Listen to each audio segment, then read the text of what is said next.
This podcast is brought to you by StarCharge, the largest EV charging manufacturer in the world, and is also a provider of residential and commercial battery storage and microgrid solutions. And Kempower, the reliable, quick, and scalable EV charging solutions for everyone and everywhere.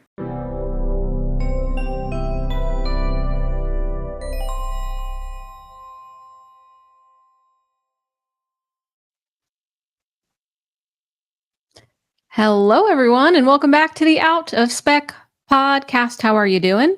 I'm doing pretty well, I'd say.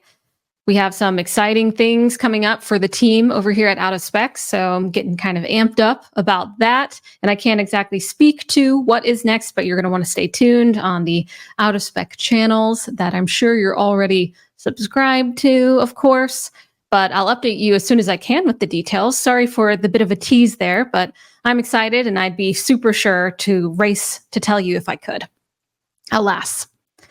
Into today's topic, profiting from electric vehicles. Man, oh man, have the headlines been really anything but that lately?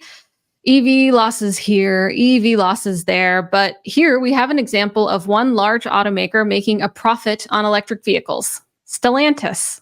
Let's plug in. Stellantis has profited on electric vehicles. On February 15th of 2024, Stellantis CEO announced that their EVs were turning a profit. Stellantis' strategy is very different, he said, from the other competitors from Detroit. We're keeping full speed on electrification. So that's kind of different from other automakers, I'd say. And in 2023, according to CNN Business Outlet, EVs lost $4.7 billion, which is averaging out to about $40,000 of a loss per vehicle sold. This news goes in a different direction with Stellantis. Obviously, it's probably a great thing to hear for those interested in EVs, who support EVs, who believe in the success of EVs, and have seen it with other automakers like Tesla. But we've seen a lot of recent news about EV sales being slower than expected lately. The brutal competition and the tough margins, and several automakers actually backing down from their EV commitments. And we have to ask, is the market brutal? Or are they just not making the right offerings to the market? Likely a mix, don't you think? Mercedes has said the EV market is brutal. That's a quote. Ford has had very significant losses and has pulled back from investments. Stellantis' CEO, on the other hand, expects 2024 to be even better than 2023. Still, EVs are not as profitable as internal combustion engine vehicles. This makes sense, but they still expect profits to shrink in the short term as they transition towards a fully EV lineup. As written on their website, Stellantis has goals for going fully electric. We are setting the course for 100% sales in Europe, they say, and 50% of the sales in the United States to be battery electric vehicles by the end of this decade, 6 years from now. And we plan to offer more than 75 electric vehicle models and reach global annual BEV, battery electric vehicle sales, of 5 million units by 2030. Another lofty goal, but they are seeing profit, which really does play into the success of an automaker here. They go on to say that at Stellantis, electrification is not a one-size-fits-all proposition, that their global engineering teams are developing vehicle platforms, propulsion, and energy storage systems that will enhance the inherent DNA of each of their 14 iconic brands. For our American viewers and listeners, North American, this might seem a bit confusing. 14 iconic brands. What EVs are we even talking about? There is an extremely limited number of EVs from Stellantis in the US market. You're not crazy. The mid-2010s featured a Fiat 500e compliance car, but that's really about it from Stellantis that we've seen over here on this side of the pond.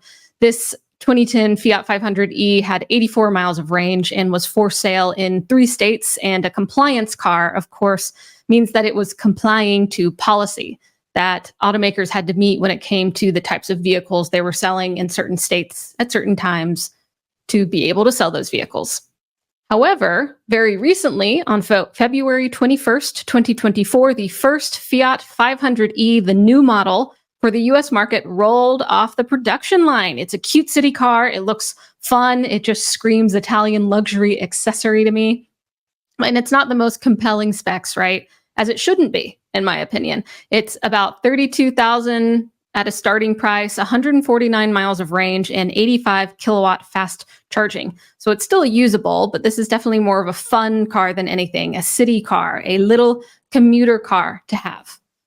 However, there are other vehicles as well as manufacturers abroad under the Stellantis umbrella, in addition to the ones that I mentioned here: Abarth, Alfa Romeo, Chrysler, Dodge, Fiat, Jeep, Maserati, Ram. They also have Citroen. I might be saying some of these wrongs, forgive me. DS Automobiles, Lancia, Opel, Peugeot, and Vohal, some of which offer EVs in European markets and abroad. Of course, we are waiting for Stellantis to bring more EVs to the US and North America and see how they're able to succeed here. They are optimistic. Perhaps they have a bit of an upper hand here, noting these profits and how their strategy is working for them. But they've also been functioning mostly in a different market in Europe. So they just recently, on February 12th, came out as the last automaker, the last major automaker to announce their plans for J3400, also known as the North American Charging Standard, also known as the connector that Tesla cars use, and their plans to introduce those into their future battery electric vehicle models in North America. And we have a whole episode on that announcement, which you can check out in case you missed it. Also, it's important to acknowledge that subsidies are an important aspect for this profit to exist. Are you surprised? You shouldn't be. Stellantis claims that EV sales are boosted by about 20,000 units in countries with government subsidies. And despite profits, Stellantis still faces pressure from the Italian government over cutting production shifts and temporarily laying off workers in an Italian manufacturing plant. So it's not all rainbows and butterflies. There are things that, one, prop up the success that they have experienced, and two, that are challenges in the way that they're manufacturing and running their business. So what is the main takeaway here? It's not as simple as Stellantis is profitable, full send on EVs, all the other manufacturers are wrong, and EVs are the future. It's never that simple, really, yet at least. EVs are still a tough place in the market, and the slimmer margins when compared to ICE vehicles really just perpetuates that further. We have to figure out how to bring those down, how to create more affordable options while doing so. And I think that is just inherently tied to time, research and development, and the advancements of these technologies. And there's been a good bit of negative press about EV sales in the past few months, but this is good news. And we should always look behind the headline into what's really going on. EVs can be profitable, but it takes a lot of strategy and planning, and subsidies play a key role. And it is something that I'm very interested to see in not only the EV charging industry and the EV manufacturing industry, but the whole industry combined comprehensively. Who stands tall when subsidies are either lessened or fully taken away? What kind of business models actually work without intervention from federal, state, local governments?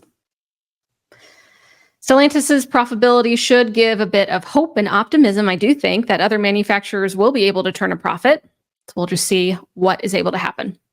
I would love to know your thoughts on this topic. What would you like to see in the North American market, EV-wise, or your market, wherever you're listening in from? If you're not listening in from the States, write it in the comments. I would love to know on YouTube. Go over to YouTube if you're not watching YouTube and let me know, where are you listening in from? What country, region, or even state too? Would love to know.